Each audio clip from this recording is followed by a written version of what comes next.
झारखंड में विधानसभा चुनाव होना है, इसके लेकर नामांकन प्रक्रिया भी जो है शुरू हो गई है। बता दें कि एनडीए गठबंधन जो है कल आधिकारिक रूप से संयुक्त रूप से प्रेस वार्ता करके जो है बीजेपी के प्रदेश कार्यालय में घोषणा कर दी। आपको बता दें कि एनडीए जो है गठबंधन के तहत 68 सीटों पर इस बार चुनाव लड़ेगी। साथ ही साथ बता दें कि जो उनके अहम सहयोगी है 810 सीटों पर चुनाव लड़ेगी। एलजेपी 1 सीटों पर लड़ेगी जो उनको विधानसभा दिया गया। साथ ही साथ बता दें जदयू 2 सीटों पर इस बार झारखंड में विधानसभा चुनाव लड़ेगी। लेकिन इंडिया एयरलाइंस की तरफ से अभी किसी चीज को लेकर आधिकारिक रूप से घोषणा नहीं की गई है। कई बैठकें हुई लेकिन सार्वजनिक रूप से सीटों को लेकर जो है अभी चर्चा नहीं की जा रही है, ना तो घोषणा की जा रही है। फिलहाल हमारे साथ बातचीत के लिए राज्यसभा सांसद और पार्टी के वरिष्ठ नेत्री डॉक्टर महुआ माझी जी। मैडम जी, आप लोग लगातार बैठक कर रहे हैं लेकिन स्थिति साफ नहीं हो रही है। आज राहुल गांधी भी झारखंड पहुंच रहे हैं, तेजस्वी यादव भी कल शाम में आए हैं। क्या उम्मीद किए जाए कि आज ये स्थिति साफ हो जाएगी?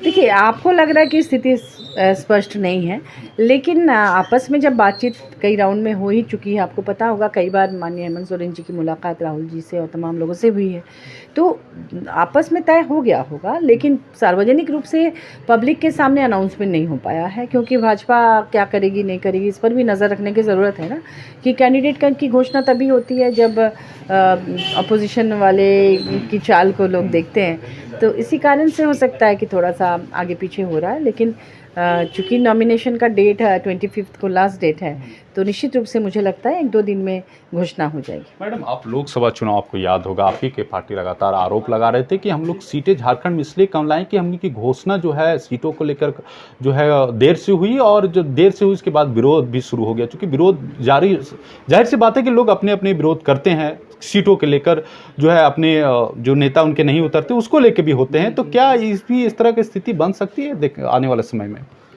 देखिए, कोई भी पार्टी जब चुनाव लड़ती है तो उसका यही लक्ष्य होता है कि मैक्सिमम सीट निकल जाए। हारने के लिए कोई भी चुनाव नहीं लड़ता, हारने के लिए कोई भी कैंडिडेट का चयन नहीं करता। तो जो बेस्ट कैंडिडेट होंगे, जो जीत का सबसे ज़्यादा भरोसा दिला पाएगा, ऐसे कैंडिडेट को चुनना पड़ता है पार्टियों को भी। और इंडिया गठबंधन के हर मीटिंग में तमाम बड़े नेता ने इन्हीं बातों को दोहराया।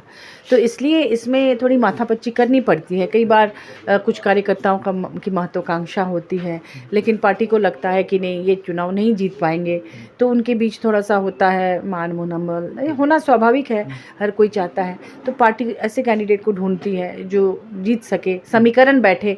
तो हर चुनाव में समीकरण बदलते रहते हैं, कभी जातीय समीकरण सामने आ जाता है, कभी कुछ और, कभी कुछ और। तो कई बार कैंडिडेट दूसरी पार्टी में चले जाते हैं, ये भी तो होता है ना, क्योंकि भाजपा तो तोड़ फोड़ में माहिर है। वो किसी पार्टी को नुकसान पहुंचाने के लिए हर तरह से साम दाम दंड भेद का इस्तेमाल कर रही है। आपने तो देखा, उसका प्रमाण भी दिख गया आपको कि किस तरह से पार्टियों को तोड़कर अपने पाले में करती है। तो इसलिए कई बार चुनावी समीकरण बदलते हैं, तो इसमें थोड़ा सा सोच समझ कर ही निर्णय लेना पड़ता है। मैडम, कल जो है मुख्यमंत्री आवास में जो बड़े नेता थे आजसू का, उमाकांत रजक, जेएमएम झारखंड मुक्ति मोर्चा का दामन थामे, साथ ही साथ केदार हाजरा जो जमुई से 3 बार विधायक रहे, उन्होंने भी झारखंड मुक्ति मोर्चा का दामन थामे। आपके विरोधी का कहना है कि कोई भी अगर राष्ट्रीय पार्टी कोई दूसरे पार्टी में, क्षेत्रीय पार्टी में जाता है तो भारतीय जनता पार्टी को कोई फर्क नहीं पड़ेगा, ना तो आंसू को पड़ेगा। क्या लगता है कि उनके आने से आपकी स्थिति मजबूत होगी या फिर उन विरोधी का बोलना सही है? देखिए, जब कुनबा बढ़ता है तो स्वाभाविक है कि इससे फ़ायदा होता है, तभी तो उसको ज्वाइन कराया जाता है उन लोगों को। और वो तो उनमें से एक तो झारखंड मुक्ति मोर्चा से ही थे, वो उन्होंने घर वापसी की है। और जब भाजपा इतनी बड़ी पार्टी है, अगर उनको लगता है कि विश्व की सबसे बड़ी पार्टी है, तो मैं आपको एक उदाहरण देती हूँ। जब लोकसभा चुनाव हुआ तो उस समय उन्होंने 3 महिलाओं को टिकट दिया झारखंड से। एक महिला जेएमएम से गई थी, एक महिला कांग्रेस से गई थी और एक महिला राजद से गई थी। तो तीनों महिलाएं, महिला नेत्री, वरिष्ठ नेत्री, जो कि भाजपा जिनको लेकर गई, वो तीनों नेत्री उनकी अपनी पार्टी की नहीं थी, ये इन्हीं 3 गठबंधन वाली पार्टी की थी। तो ये आप सोचिए कि बड़ी पार्टी कहने से ही नहीं होता है, पार्टी में ऐसे लोग होने चाहिए जो पार्टी को जीत दिला सके। निश्चित रूप से उनको लगा था कि ये लोग जिताएंगी, लेकिन जेएमएम के साथ रहने से वो जीत मिल सकता है, ऐसा नहीं कि दूसरी पार्टी में जाने से। ये भी लोगों को समझना चाहिए। और जिस तरह से काम किया माननीय हेमंत सोरेन जी ने महागठबंधन की सरकार में, उसे देखकर जनता का विश्वास उन पर इतना बढ़ गया है कि सब कोई जान गए हैं कि इस बार फिर से हमारे जेएमएम और महागठबंधन की ही सरकार झारखंड में बनेगी। और इसीलिए तमाम बड़े नेता दूसरी पार्टी से जेएमएम में आ रहे हैं। मैडम, ये झारखंड झारखंड सरकार पर आरोप लगा रहे हैं, आपके विरोधी बोल रहे हैं लगातार कि मुख्यमंत्री हेमंत सोरेन भ्रष्टाचार में इतने लिप्त हैं कि आचार संहिता राज्य में लागू हो गया, फिर भी ट्रांसफ़र जो पोस्टिंग है ये बड़े पैमाने पे किया, 100 से अधिक की संख्या बताई जा रही है। इसका शिकायत भी कल चुनाव पदाधिकारी धुरवा में किया गया। मैडम, बीजेपी के प्रतिनिधि किए। देखिए, भ्रष्टाचार की बात करना ये बात भाजपा को शोभा नहीं देता, क्योंकि उन्होंने कुछ दिन पहले स्वयं पार्लियामेंट में उनके सबसे बड़े नेताओं में से एक ने मधु कोड़ा जी को लेकर कांग्रेस को कोसा था कि 4,000 करोड़ का घोटाला करने वाले को कांग्रेस अपने साथ रखते हैं, और उसके 7 दिन के अंदर अंदर उन लोगों को पार्टी में शामिल कर लिया गया। उनकी पत्नी को टिकट भी दे दिया गया था लोकसभा का बाद में। तो आप सोचिए कि अगर उनको भ्रष्टाचार से इतना ही नफरत है तो भ्रष्टाचारियों को क्यों अपने पास बुला रहे हैं, लगातार बुला रहे हैं। आप इलेक्टोरल बॉन्ड की सच्चाई देख लीजिए। वो जब सामने आया तो देखा गया कि जिनको ईडी ने जेल भेजा, जिन पर सीबीआई का केस हुआ, उन लोगों ने जैसे ही इलेक्टोरल बॉन्ड के माध्यम से चंदा दिया, उसके बाद वो जेल से छूट भी गए। उनको उन्होंने अपना मंत्री भी बना दिया, किसी को तो किसी को घर जेल से निकाल के बहुत सम्मानजनक पूर्वक पार्टी में भी शामिल कर लिया।